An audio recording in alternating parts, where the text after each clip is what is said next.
My professor was in the Hitler Youth Program. His story will blow your mind, give you some hope. Hi, I'm Jeremy. I'm a deep skeptic, also a pastor. So his name was Harold Rohlig, and he grew up as a pastor's kid.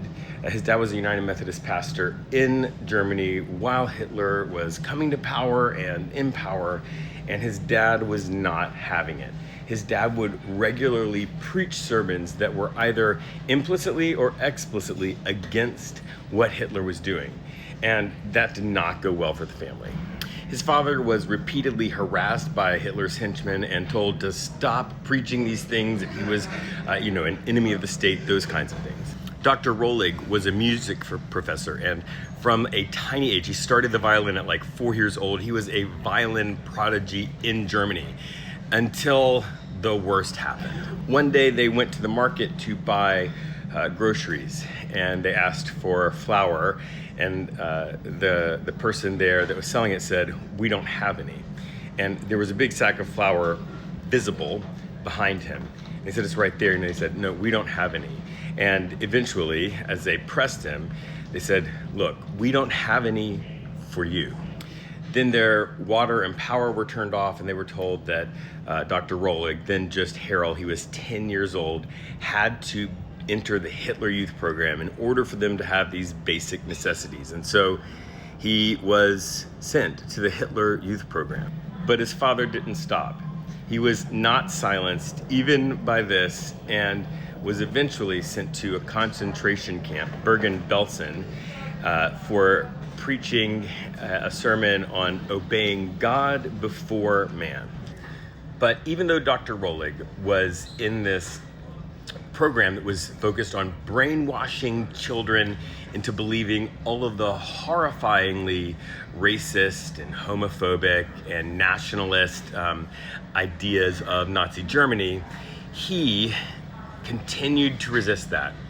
His father had planted that so deep in him that he continued to believe the opposite of those things. He would talk about it with his friends, and he would talk about it in religious terms, how Jesus was in no way okay with this, and how this is not the way that we are meant to live and believe and be. But his life was not his own. And so at the age of 17, he was drafted into the German Luftwaffe and was an anti-aircraft gunner in World War II. Eventually, Dr. Rohlig was captured by American forces and sent to another camp that was for the Allied forces on the French side of the English Channel in Ambleteuse. And I remember him telling this story about how he was imprisoned, and it was awful and abusive, and the only thing that kept himself was music. He had memorized all kinds of different classical music pieces, and he would stand in his cell and conduct an orchestra, remembering every single part of these musical pieces. But the story that really impacted me was him talking about how they were soldiers, and the people who were running this camp was soldiers, and they began to talk about God and faith, and they, with many of the sort of lower ranking soldiers, they began to bond and say, this war is horrible, and our lives are being risked and ruined for somebody else's cause. That we don't believe in this, but there are people, politicians, who are far away from the war, who are deciding about our very lives. And they created a bond and a connection. But his job there was just, horrifying. The victors get to write history, and so a lot of times we don't even hear about what happened in the Allied camps. It wasn't nearly as awful, of course, as the things that happened in the Nazi concentration camps, but there were a number of landmines that had been buried by Germany in that area. And the people in the camp, these young men, were tasked with removing the landmines. And the way they did that, there was no metal detectors, nothing like that.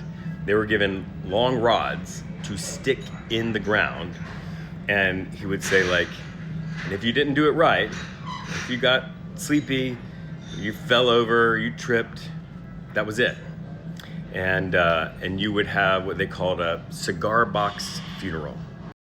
So he eventually ended up as a professor at my college for like 50 years, and he would tell his story over and over again to students. And I remember sitting there listening to his story and realizing that, like, even in the face of institutionalized brainwashing, you have a choice. You don't have to be the person that your culture is telling you have to be. You don't have to believe that injustice and hate and all of those things are okay. And you know, his father is this example of, like, yeah, some things are worth risking it all. His father risked going to a concentration camp. He knew those concentration camps. He had heard what was going on, and he chose to speak up even though it would cause the ultimate consequence for him. And I think often right now about how important it is to continue to speak up, to continue to say that it's not okay, even though there might be consequences, even though you might be canceled, even though your TikTok video numbers might tank like mine have in the last couple of weeks. Because when it comes to right, wrong, justice, and injustice, especially for people who claim to be Christians or practitioners of Christianity like me, we have to keep going. We have to speak up. We cannot allow our culture to silence us. We cannot allow the fear of consequences to silence us. We cannot allow any of that to happen. We cannot allow ourselves to be brainwashed even a little bit, because some things are bigger than us.